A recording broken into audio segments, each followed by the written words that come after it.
Hi Warrior, and welcome back to the course. Today we're going to learn about your unique pain triggers and soothers, also known as DIMS and SIMS, danger in me and safety in me. But first, you'll recall that we just recently in a previous video went over the tale of two nails. And besides being incredibly alarming, the tale of two nails is one of the most crucial explanations for how pain works, which is that it's complicated and based on a variety of factors beyond physical tissue damage. And no matter what the cause, it's always real. While this can make the role of managing pain like endometriosis even more complicated, it also provides a more insightful way to better understand why our pain may or may not be triggered, or why it can still happen beyond any harm to physical tissue, such as after a successful surgery or other interventions. You've very likely experienced this complexity yourself to some degree. For instance, have you ever gotten into the shower and noticed a massive bruise without understanding how it even got there?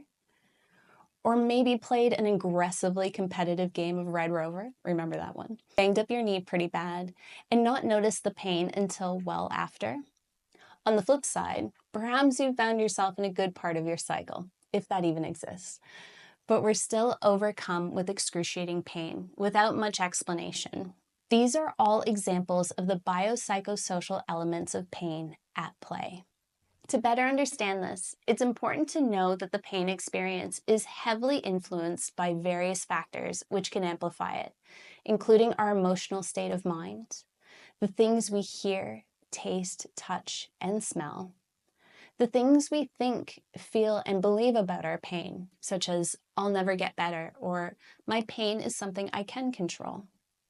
The places we go, or the environments we're in, such as a stressful workplace or fun soccer field playing Red Rover. The people we're around, like an unsupportive friend or an incredibly compassionate relative. The things happening in our body, like ovulation, and the things we do and the things we say. These are referred to in the pain science community as DIMS, danger in me, and SIMS, safety in me, which were first coined by Dr. Lorimer Moseley and Dr. Timothy Cox. DIMS and SIMS are one of the clearest examples of how pain can be incredibly subjective and based on context. Just take a quick moment to recall your most recent harrowing pain flare-up, but only if you feel comfortable doing so. I know it isn't easy. Can you remember any other factors at play that went beyond the cycle-based response from your endometriosis? Perhaps it happened after a long, stressful day at work, or during a hangout with a friend that doesn't give you the good feels. Or maybe you got into a fight with a friend or family member and suddenly noticed you had even worse pain than normal. This is the brain taking in both internal and external cues that influence its pain processing, which always informs your pain experience. The reason is that pain is never exclusively biological, caused only by tissue damage or anatomical dysfunction.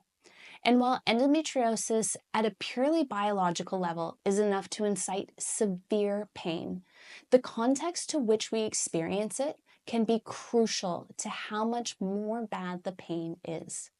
This is where the first element of mindful awareness will be most crucial, since DIMS and SIMS act as roadmaps for your unique pain triggers and soothers.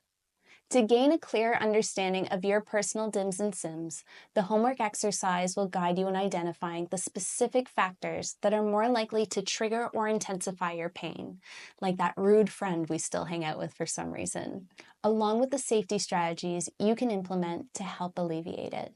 For example, if you get really stressed on your way to work, this can be a huge catalyst for pain. Not your fault. I can't emphasize that enough. However, safety mechanisms like deep breathing, listening to comforting music or a podcast while traveling can drastically help reduce it. All we're doing is creating safety in the body at a biological and mental level, tricking the brain to not respond with pain, even if the threat of a stressful day is still present. Even just formulating a basic recognition of your triggers will empower you to recognize that you've got some control over the situation, just by simply being aware of it.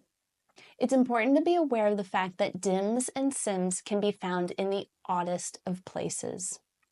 Be a curious observer of when you're feeling good or bad, and try to execute this awareness without judgment, as truly hard as this can be.